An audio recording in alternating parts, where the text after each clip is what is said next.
pensado alguna vez si sos una persona violenta? O tal vez si sos víctima de violencia. Lo que te puedo decir para introducir este programa de hoy tan relacionado con el tema es que vivimos en una sociedad muy violenta. Y pese a que se habla de violencia, en realidad seguimos siendo muy violentos, de muchas maneras. Por eso te quiero invitar a que te sientes donde estás o que nos sigas en tu pantalla para hablar de un tema tan esencial y tan definitivo como es la violencia familiar.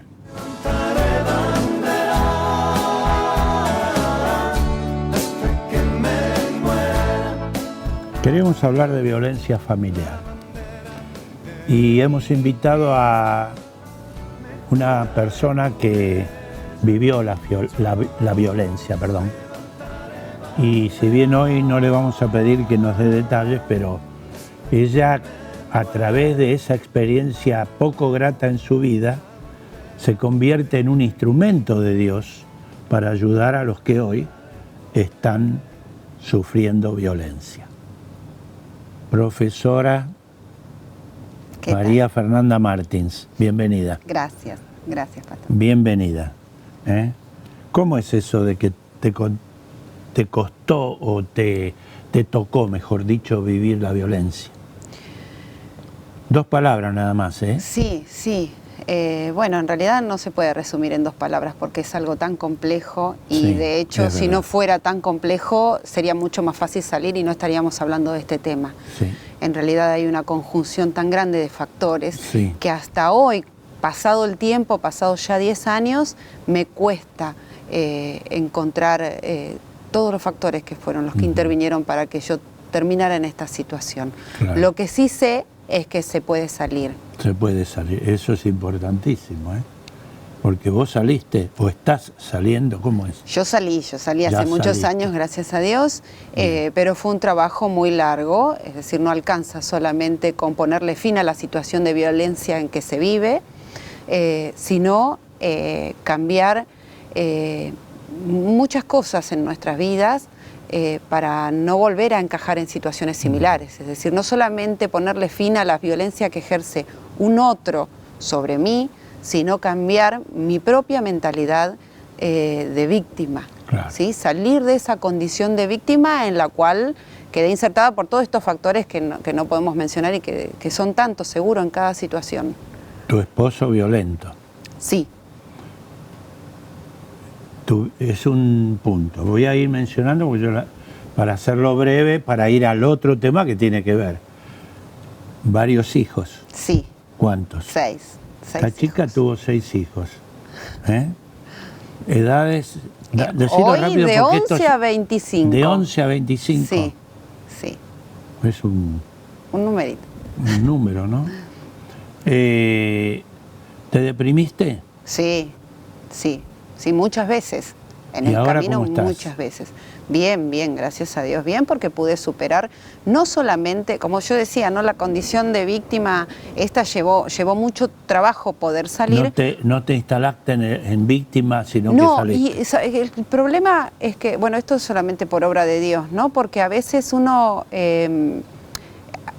el entorno no permite salir de condición Claro, de víctima, ¿no? claro. Entonces, de repente, cuando uno empieza a tomar decisiones que tienen que ver con el límite de los otros, Sí. porque por lo general, cuando uno está en esta situación, es desde donde encara la vida. Entonces, seguramente no padece violencia solamente de su pareja, ¿no? Sino Claro. que desde el lugar de víctima se presenta la vida y es su perspectiva. Eso es lo que hay que cambiar.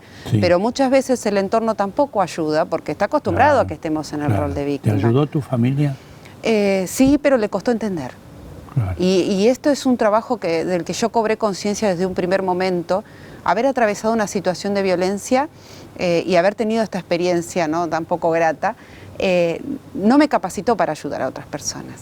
Ajá. Debí capacitarme. Tuviste que porque capacitarte. tuve conciencia desde un primer momento, esta palabra que está en Oseas que dice que la ignorancia de mi pueblo lo llevó a la perdición, ¿no? Claro. Entonces empecé a trabajar, empecé a capacitarme para poder ayudar a otras personas y a capacitar a otras personas para que también puedan hacerlo, ¿no? Claro. Porque a veces desde la ignorancia, no es falta de voluntad, desde la ignorancia se puede hacer daño en estas situaciones.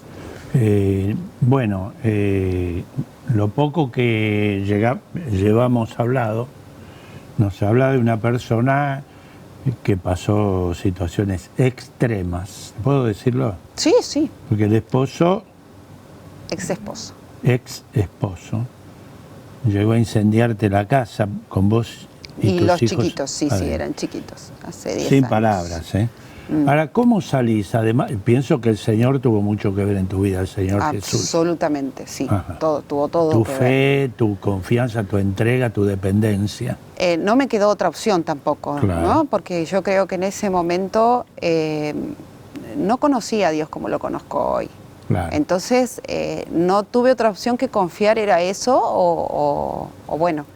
Sí, evidentemente sí tenemos otra opción, porque podemos no confiar, podemos, y yo podría podemos buscar yo podría, muchas en lo, salidas. podría estar muerta en lo natural, Sí. pero no lo estoy porque me aferré a lo que aún no podía ver tampoco, Claro. porque una cuando entra en esas situaciones no ve la luz al final del túnel Sí. y no ve las soluciones que por ahí el entorno puede llegar a ver.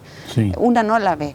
Entonces fue un acto de fe y un arrojo, como si fuera un arrojo al vacío, fue así ese acto de fe en ese momento. Estaba en los porque brazos del Señor. sí, porque tampoco lo conocía como lo conozco hoy, a pesar de Claro, vivir en una claro. vida de iglesia, Sí, no, ¿no? pero Porque eso sí. esta cuestión de la gracia, de los derechos como hija de Dios y de un montón de cosas que las fui aprendiendo en el camino. Fernanda, si las cosas nos van todas bien, tenemos un Dios que nos ayuda, que lo amamos, pero cuando empiezan a andar mal, lo conocemos de otra manera. Claro. Y eso es lo que te pasó a vos.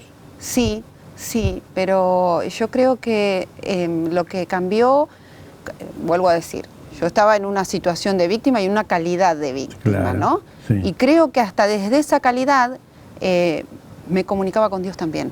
Claro, ¿no? sí, Entonces, por supuesto. cuando empecé a recuperar qué significaba yo para Dios, cuál era la mirada que Dios tenía sobre mí, empezó a cambiar. Y ahí empecé a aceptar y a conocer mi dignidad de hija de Dios y las cosas a las que tenía derecho, Sí. ¿no? Más allá del perdón y bueno, y todas estas promesas que Dios Y fue te cumpliendo en mi preparaste, vida. sos profesora de filosofía Sí, y de economía también. sí, sí. Esa Ajá, dos cosas bastante antagónicas, sí, pero sí, bueno. sí. En otra- Yo lo que digo ahora, y lo digo en general, este es un comentario entre paréntesis, en el mejor sentido, la mujer hoy, sobre todo la mujer cristiana, qué valiosa es, qué peleadora, qué leona en el sentido de sacarle, sacar la depresión y salir adelante, 6 hijos, y además sos profesora y facilitadora de... Facilitadora. ¿Qué significa ser facilitadora? Facilitadora, es decir, yo doy estos talleres sobre Sobre el tema de herramientas, violencia claro, herramientas familiar. para intervenir, que fue sobre lo Sí. que me capacité, herramientas para intervenir en situaciones de violencia, es decir, Sí. no solamente cómo actuar, porque la iglesia sabemos que tenemos que actuar, Sí. pero hacerlo bien, porque Ajá. muchas veces No la lo buena hacemos voluntad, a veces no. ¿Hay a alguna veces falla? cometemos ¿La errores que iglesia puede pueden... tener fallas Sí. en esto? no, sí, A ver, te hago la sí. pregunta de otra manera, Fernanda. Yo siempre afirmo que los únicos que Dios estableció como los terapeutas espirituales, los misioneros, los consoladores, lo que quiera llamarle, están en la iglesia.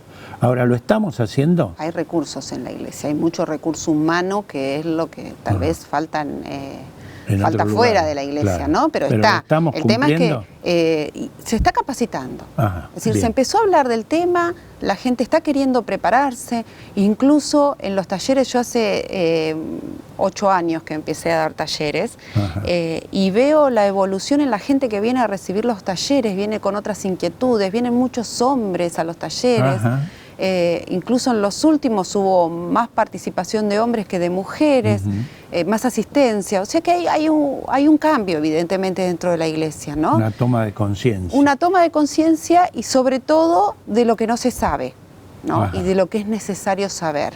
Para lo cual hay que prepararse. Hay que prepararse. Pero está viendo un buen movimiento dentro Y de la decime, iglesia. vos hablás de revictimización. La revictimización. ¿Qué es la revictimización? La revictimización que se da a nivel institucional, ¿no? No solamente dentro de la iglesia. Ajá. Es decir, vuelvo a recordar que la víctima se encuentra en una calidad de víctima frente a la cual se presenta al mundo, ¿no? Y entonces Sí. esto es como el dicho este que del árbol caído todos hacen leña. Entonces lo más probable es que una víctima vaya a hacer la denuncia y no sea bien tratada. De hecho, yo he recorrido comisarías acompañando, la sigo recorriendo, hasta el mes Sí. pasado visité una comisaría del Gran Buenos Aires, comisaría de la mujer especializada, donde presencié nuevamente la revictimización, a pesar de todo lo que ya se lleva trabajado, ¿no? A nivel sociedad ¿Pero es una también. debilidad de la víctima o de los que la tratan? Y esto tiene que ver un poco con ignorancia, otro poco con... la verdad es que no quiero decir mala voluntad, porque no quisiera apostar a eso en la gente. Pero bueno, es decir, la víctima ya estaba golpeada dentro de la casa y sale a ser golpeada en cada lugar al que asiste. Ahora va a la iglesia. Va a la Fernanda, iglesia, claro. Se encuentra con el pastor, con Fernanda, ¿y qué pasa? Por ejemplo, una pregunta absolutamente revictimizadora y que es muy simple. Nosotros recibimos, yo no, pero en el rol de iglesia, si recibimos una víctima, quizás la primera pregunta que podamos hacer es ¿cómo permitís eso? Y esa es una pregunta revictimizadora, porque incluso nosotros enfocamos mal, No pudo porque hacer otra cosa. pero el que está haciendo es el victimario, Claro, no la víctima. claro, Lo que claro. hacemos es cargarle más culpa a la mochila de culpas que ella ya trae, Sí. ella o él, ¿no? La víctima, que ya está trayendo. Entonces, de repente, con una pregunta mal enfocada, y en el caso de abuso infantil es más grave aún, porque el niño se retrotrae mucho más. Sí. La mujer o la persona adulta por ahí está más dispuesta y más angustiada y tiene necesidad de pedir ayuda, entonces quizás pueda insistir. Sí. Igual eso es un golpe duro. Es decir, una mala pregunta es un golpe duro a una víctima que ya está golpeada. No visibilizar, ¿qué es? No visibilizar es tratar de esconder. Muchas veces cuando la víctima denuncia pasa a ser un problema, ¿no? Entonces preferimos no enterarnos, preferimos no saber, preferimos no involucrarnos. ¿A quién te referís? Y en la comunidad. La comunidad. La comunidad siempre prefiere hacer la vista gorda, porque Sí. es muy complicado lo que viene después. Es como un mecanismo de defensa comunitario, ¿no? O sea que son Entonces, todas actitudes que no ayudan. son actitudes que dañan. ¿Y el sigilo qué es? El sigilo es el silencio, y esto es algo que lo insisto hace muchos años, ¿no? El tema de que muchas veces, con la excusa de la oración, uno le pide detalles a la otra persona y después esos detalles los va transmitiendo, ¿no? Y no es a lo que estamos llamados. ¿Pero eso ocurre demasiado? menudo? Sí. Entonces, y en el caso de las víctimas en particular, es algo para tener mucho cuidado, porque en la víctima el maltrato y el abuso al que está acostumbrada, lo primero que dañó es la confianza. Claro. Entonces, si obviamente. viene y nos cuenta, y nosotros volvemos a traicionar la confianza porque la expusimos, porque su situación es muy avergonzante, Sí. la revictimizamos otra vez, y quizás sin darnos cuenta, y quizás con las mejores Ponemos intenciones. el dedo en la herida, digamos. Claro, es Volvemos decir, a grabar. No hay que sabemos guardar escuchar. reserva. No sabemos escuchar en general porque tendemos a abrumar, a preguntar. Es decir, escuchar es escuchar. Tenemos que aprender. Después llegará el momento de hablar. Es decir, yo siempre hablo que las herramientas para intervenir en una situación de violencia familiar o de abuso son, en primer lugar, la mirada. Es decir, yo tengo que cambiar la mirada sobre el tema. Sí. Tengo que cambiar la mirada sobre el tema para poder recibir a la víctima con una mirada comprensiva. Después, tengo que tener unos oídos preparados para asistir a la problemática. Perfecto. También. Tengo que escuchar y no abrir la boca sino es para empoderar a la víctima. Y no pensar lo que le vas a decir sin escuchar lo que está diciendo. No, y la verdad es que muchas veces no necesita que le diga nada porque la víctima ya sabe que está haciendo mal, sabe lo que tiene que hacer, sabe un montón de cosas que no necesita que yo se las esté diciendo. Te hago una nueva pregunta, vamos. ¿Cómo es eso de no cumplir lo prometido? Nos pasa, y esto es algo que tenemos que revisar también cuando hablo de la mirada, ¿no? Es decir, ¿cuál es mi intención frente a una situación de violencia? ¿Qué es lo que pretendo? Pretendo, ¿y cuál sería el éxito de lo que pretendo, no? Sí. Entonces, de repente, si yo lo que quiero perseguir es la justicia, en un primer momento me gana el deseo de alcanzar la justicia, y por ahí someto a la víctima a un montón de situaciones revictimizantes que no es lo que necesita. Lo que necesita primero es ser escuchada, ser creída, sanar, y por ahí en su momento quiero que denuncie. Y por ahí la víctima no está preparada para denunciar. Y yo le prometo a la víctima que voy a estar y la voy a ayudar, pero no voy a estar y la voy a ayudar. Sí. La voy a acompañar hasta donde pueda y seguramente la acompañaría hasta hacer la denuncia, pero después ella con su vida se va a tener que arreglar sola. Ahora yo te pregunto dos cosas que me vienen ahora mientras hablas. Porque la cuestión, vos estás mencionando aspectos negativos en el tratamiento de Errores, digamos, claro. de los errores, producto de no saber cómo actuar. Estamos hablando que no sabemos. Si no sabemos, si vos vas a una clínica y el médico no sabe lo que hacer, como ha pasado, sonamos, perdón la expresión, para aprovechar el tiempo y para que la gente que nos está escuchando, que pueden ser pastores y gente que quiere ayudar y no sabe, yo te voy a preguntar, hay un punto más que ese te lo respondo yo cuando juzgamos, qué habrás hecho, cómo te habrás portado, papá, ¿está bien? O, quizás es más sutil. Es más complejo, como esto que decía al principio, esa pregunta, ¿cómo permitís? Claro.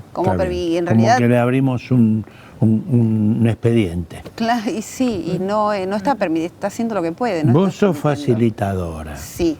¿Con una sola alcanza? Sí. ¿O hacen falta más facilitadores, que estemos más preparados? Sí. Porque si no,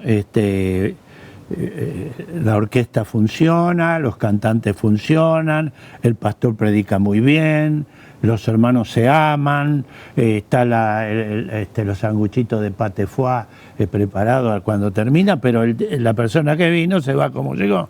Claro, no. Poco exagerado tal vez, pero no. No, en realidad los talleres apuntan a esto, ¿no? Porque yo doy un taller que es herramientas para intervenir en situaciones de violencia familiar y abuso infantil. Que se lo das a los hermanos, a los creyentes. Sí, bueno, no creyentes también, pero es decir, está abierto a la comunidad. Y la idea es capacitar gente porque, a ver, como les digo, de esto ya se está hablando hace tiempo, ya se habla hace tiempo. ¿Vos te preparaste para esto? Sí. O sea, no estás... Porque usted capaz, perdóname, por ahí usted dice, esto a mí me interesa, porque en la iglesia está haciendo falta. No vienen con 1 kilo de masas a convidar, vienen con muchos problemas de golpeadores y violados. Niños abusados. Entonces, y bueno, le oramos, por supuesto, no tenemos que orarle, pero esa contención, ¿no es cierto? Cuando Jesús le dijeron los discípulos, estos están muertos de hambre. Quieren escucharte, están tirados en el pasto. ¿Qué hacemos? Y vayan a buscar de comer. Porque si no, estos muertos de hambre no me van a poder escuchar. A ver, seguí vos. Bueno, la idea es esta, ¿no? La idea es ser facilitadora en estos talleres y que estos talleres sean multiplicadores, ¿no? Hoy hay recursos dentro de las iglesias, hay personas que quieren ayudar, que quieren asistir, se está hablando de la problemática, se está dejando de invisibilizar, pero hay que capacitarse porque muchas veces se cree que se debe hacer mucho y muchas veces las personas al hacer algo que es incorrecto, que por ahí está mal y que revictimiza a la persona se repliega, frustra a los que están haciendo. Entonces esto es, a ver, como decía usted, el tema del médico. El médico se preparó antes, entonces tenemos que prepararnos antes, no ser salita de primeros auxilios, sino tener realmente una preparación y una prevención dentro de las iglesias para poder no llegar a esto también. Invitada, ¿no?, por los pastores por distintas iglesias. A hacer un... ¿Qué es una charla? ¿Es un curso? ¿Es una...? Son talleres y depende la duración, la disponibilidad que tenga la iglesia, ¿no? Y podemos ofrecer a pie de pantalla en el banner. Sí. ¿Por qué no lo mencionás? ¿A dónde te tendrían que contactar? ¿Cuál sería tu dirección? Mail, que es María Martins con 3 S, va a aparecer abajo. María Martins SS. Sí. @hotmail.com. ¿Y qué quiere decir SS? Porque ya estaban usadas las otras direcciones. Con una sola S estaba usada y con 2 también, así que entonces, le agregué, es de los está primeros. Ahí usted, y si quiere contactarnos a nosotros también, lo invitamos, porque este programa no solo es un programa de divulgación o de denuncia de lo que está pasando, sino es un programa de servicio. Asiera nos ha encomendado esta tarea y en la medida de lo posible hemos hecho seminarios, hemos hecho jornada, ahora viene la jornada de prevención de abuso infantil en noviembre, entonces estamos para servirte, pastor, líder, mujer golpeada o hombre golpeado también, ¿no? Sí, totalmente. Utiliza unos minutos más, viste que el programa se nos va, para redondear un poquito tu mirada y lo que haces y cómo podés ayudar al que está escuchando. Bien. Bueno, en primer lugar, es muy importante rescatar esto, ¿no? Que se puede salir, se puede salir aún de la situación. Yo digo esto porque quizás nos parezca obvio a todos nosotros, ¿no? Hoy a mí me puede parecer obvio, pero a la que está padeciendo, a la persona que lo está padeciendo, no. Yo estoy coordinando cada 15 días en la iglesia a donde asisto, que es en Saddleback, Buenos Aires, un taller de apoyo a víctimas de violencia, ¿sí? Es un taller de apoyo mutuo. En el barrio de Palermo. Sí. Así que, y esto también estábamos invitados a hacerlo en todas las iglesias, ¿no? Poder generar grupos donde pueda haber gente capacitada, gente preparada, que pueda asistir y tener al menos esa... que uno cree que cuando interviene en las situaciones de violencia necesita hacer mucho. Y ese mucho, en realidad, en primer lugar, es la comprensión. Claro. La comprensión de la situación. Para la víctima, ser comprendida, ser oída, tiene mucho más valor que cualquier otra disposición que podamos creer que necesitamos tener, ¿no? Como esto que decía antes de ir a hacer la denuncia. Quizás eso no está en primer plano. En primer plano está contener, asistir, escuchar, comprender. Y tenemos que prepararnos para eso, y nos tenemos que preparar entendiendo qué es lo que pasa y cómo son los mecanismos. Dicho con muchísimo respeto y como pastor también, no alcanza con la reunión del domingo, donde ahí estamos en la sucursal terráquea del cielo, y después nos vamos a casa a vivir la violencia o lo que fuere. Y pasa toda la semana y no tuvimos ese apoyo que vos ahora representás, no solo como facilitadora, sino como, digamos, instructora. Entonces, está tu mail, está tu referencia, a lo mejor te va a venir mucho trabajo, debería, y lamentablemente vamos a seguir en otro programa. Sí, bueno, así gracias. que esa sonrisa tuya que sale por cámara, seguramente le va a dar aliento a muchas mujeres sabiendo todo lo que ella en algún momento sufrió. Gracias, Fernanda.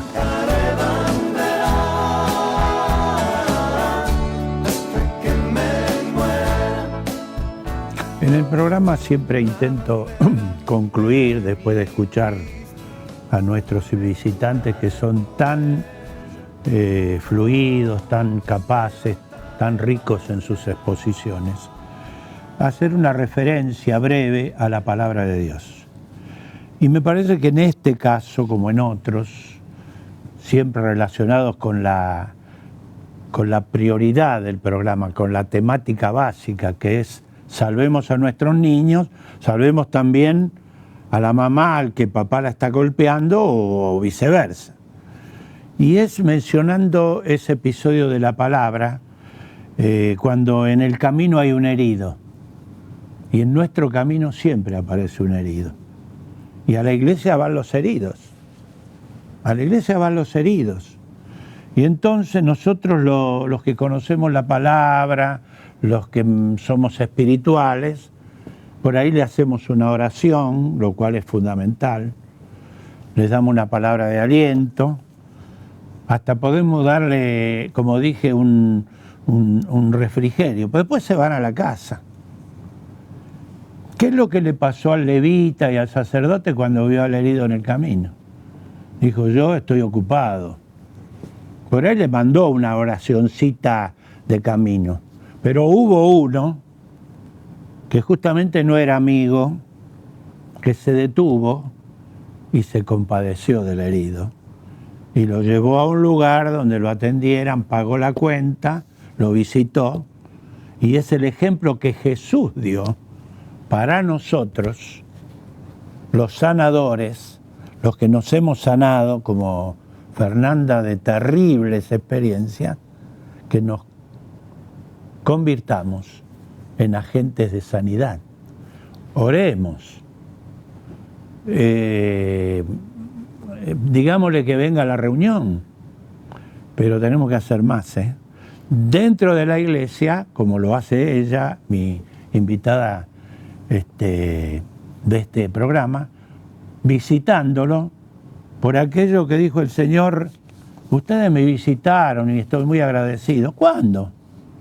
Cuando lo hicieron por uno de estos mis pequeñitos, por la mujer golpeada, por el niño violado, por el niño hambriento en la calle, porque en cuanto lo hicieron a uno de estos mis hermanos pequeñitos, ¿saben a quién se lo estaban haciendo? No solo a ellos, me lo estaban haciendo también a mí. Querido hermano, querido amigo, pensar. Que Dios te bendiga.